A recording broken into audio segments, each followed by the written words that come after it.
Le FC Barcelone débutera la saison sans Léo Messi.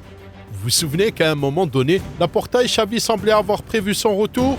Eh bien, ce seul fait change immédiatement la donne, car le GOAT était considéré comme le transfert clé des Blaugrana pour la prochaine campagne. Les espoirs d'une saison de domination totale étaient constamment liés à sa personne. Cependant, Lionel a choisi une vie calme et heureuse à l'Inter Miami, ce dont nous le félicitons également. Alors, à quoi ressemblera Barcelone sans Messi lors de la saison 2023-2024? Et Laporta, Alemany et Xavi pourront-ils construire une nouvelle équipe monstrueuse? Notre réponse est oui. Voyons pourquoi.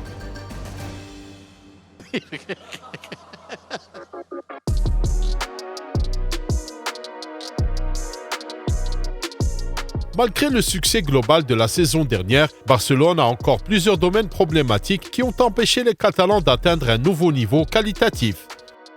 Tout d'abord, le rôle de défenseur offensif droit, Koundé et Araujo ont parfaitement rempli leur mission en jouant en zone et en marquant leur adversaire, mais leur action offensive laissait à désirer.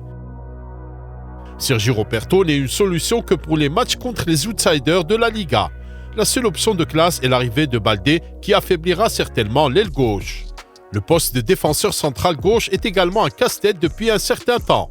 Le seul gaucher que Xavi a utilisé à ce poste est Alonso, sous la pression des circonstances, bien sûr. Après tout, Marcos a passé la majeure partie de sa carrière en tant qu'arrière gauche. Le problème était réglé par Christiansen, mais l'équipe d'entraîneurs a fini par comprendre qu'il valait mieux compter sur Alonso pour remplacer Baldé, alors que le poste initial avait besoin d'être renforcé. Sergio Busquets a quitté le Barça et le club a maintenant un énorme trou. De Jong est en milieu défensif avec un style de jeu différent qui évolue souvent vers l'avant pour prendre le dessus sur leur adversaire. Les Blaugrana ont désormais besoin d'un maestro en milieu de terrain et c'est la priorité du moment. Xavi a également tendance à mentionner l'absence du milieu de terrain créatif. Il manque à l'équipe un buteur ou même un passeur décisif. L'un des magiciens fait partie de l'effectif, il s'agit de Pedri avec Frenkie de Jong comme alternative. Il n'est pas étonnant que le patron du Barça ait parié sur le retour de Messi. Léo est le meilleur joueur au monde lorsqu'il s'agit d'orchestrer des attaques. Son absence est donc un gros problème pour Xavi. Enfin, le Barça a besoin d'un remplaçant de premier ordre pour Lewandowski et l'ailier gauche. Lorsque l'international polonais n'est pas en forme, cela se remarque immédiatement lors des matchs importants. Et la personne qui était le plus souvent apparue sur l'aile gauche de l'attaque dans la deuxième moitié de la saison était Gavi, mais dans un rôle de faux ailier. Pourtant, Xavi comprend clairement que l'équipe a besoin d'un joueur non moins précieux dans cette partie du terrain. D'accord, il s'agit là des priorités du FC Barcelone en matière de transfert. Vous connaissez la règle. Pour commencer à reconstruire l'équipe, il faut vendre. C'est devenu une sorte de tradition pour les clubs de la Liga. Les amis, si vous aimez Barcelone, donnez un like à cet épisode. Nous sommes sûrs que les supporters Blaugrana ne sont plus trop paresseux pour appuyer sur le bouton j'aime. Nous vous remercions.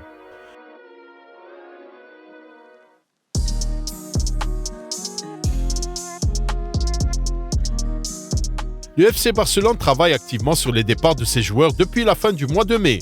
Mais comme d'habitude, c'est la partie la plus difficile du travail du département sportif du club. Pour l'instant, le transfert le plus proche est celui de Clément Lenglet. Tottenham souhaite réduire son prix au minimum en tenant compte des besoins du Barça en matière de vente. Les Lily White veulent acquérir un Français pour 5 millions d'euros, ce qui constitue une bonne affaire pour eux. Umtiti devrait faire ses valises ensuite. Samuel a goûté à nouveau au jeu numéro 1 après avoir joué pour Lecce en prêt et ne veut donc pas rester sur le banc. Il a plusieurs offres de clubs de Ligue 1 et de Serie A.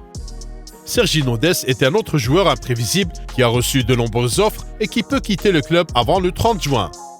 Au début du mois de juin, de nombreuses rumeurs circulaient sur le possible départ de Koundé, mais Xavi a réussi à trouver un terrain d'entente avec Jules et l'a même persuadé de continuer à jouer au poste de latéral droit la saison prochaine. En ce qui concerne le milieu de terrain, les Catalans concentrent leurs efforts sur Franck Kessie. Le départ de l'Ivoirien pourrait rapporter 25 millions d'euros et plus. Il intéresse aussi bien l'EPL que la Serie A. Pablo Torre aura plusieurs options en même temps. Valence, Villarreal et Celta Vigo cherchent à s'attacher ses services. L'Espagnol partira probablement sous la forme d'un prêt de 12 mois. Collado et Nico seront également des footballeurs pour lesquels le Barça cherchera des options. Alex est très susceptible d'être vendu, tandis que González se verra donner une chance en pré-saison. Un nouveau prêt l'attendra probablement néanmoins. Si nous prenons l'attaque, la situation est la suivante. Seuls 2 joueurs devraient rester pour la prochaine campagne, Lewandowski et Dembélé. Rafinha aurait également fait partie de cette liste, mais la tentation de sortir de l'impossibilité d'acquérir de grands noms pour l'équilibre de l'équipe en vendant le Brésilien est trop grande pour ne pas la saisir. Des offres sont envisagées pour Ferran et Ansu, mais tous deux n'ont pas l'intention de quitter le Camp Nou. En ce moment, il est fort probable que le conseil d'administration du Barça puisse sacrifier Abdé. La Première Ligue montre un grand intérêt pour son talent et surtout Leeds United qui est prêt à payer 40 millions d'euros. En gardant à l'esprit que Fati ne veut même pas penser à partir et que le Barça compte toujours sur lui, voici notre prédiction.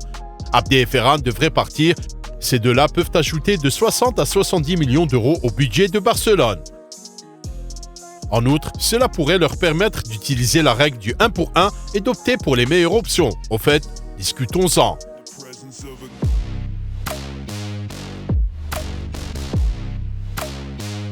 Et si on précisait exactement comment le Barça va agir après l'échec de l'opération visant à faire revenir Léo Messi? Les priorités évidentes de Xavi sont le milieu défensif, le milieu offensif, l'avant-centre et l'ailier gauche.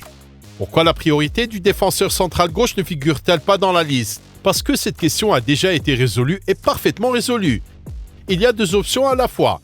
La signature d'Inigo Martinez en tant qu'agent libre sera annoncée le 1er juillet, dès que son contrat avec l'Atlético arrivera officiellement à expiration. Le Barça a également recruté Michael Faye, 18 ans, pour 5 millions d'euros. Considéré comme un prodige, il devrait à l'avenir intégrer l'équipe première.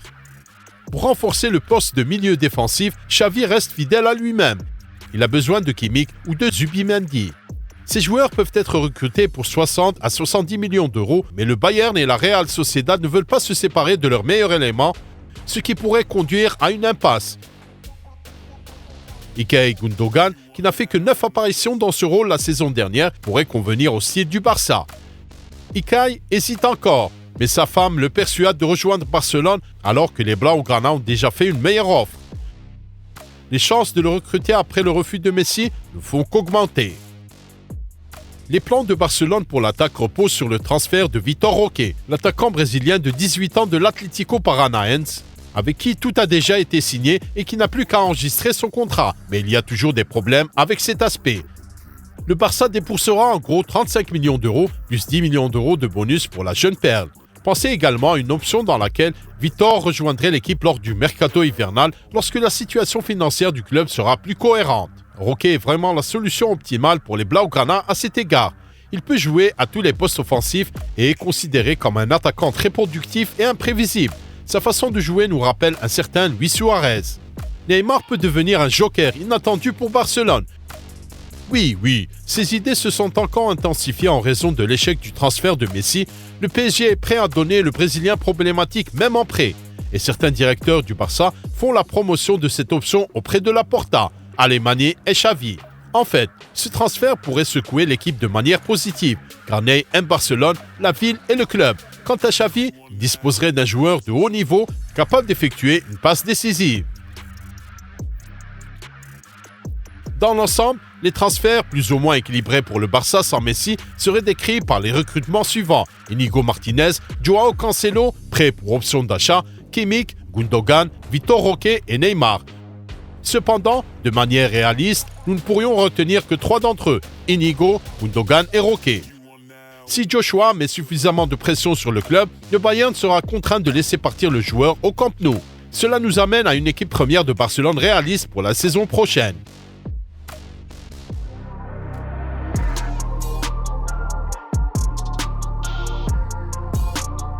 Avec tout cela, nous aimerions analyser la formation potentielle de Barcelone pour la campagne 2023-2024. Ter Stegen prendra sa place dans les buts. Au poste de latéral droit, nous aurons Koundé, Araujo et Christensen dans l'axe, Baldé à gauche.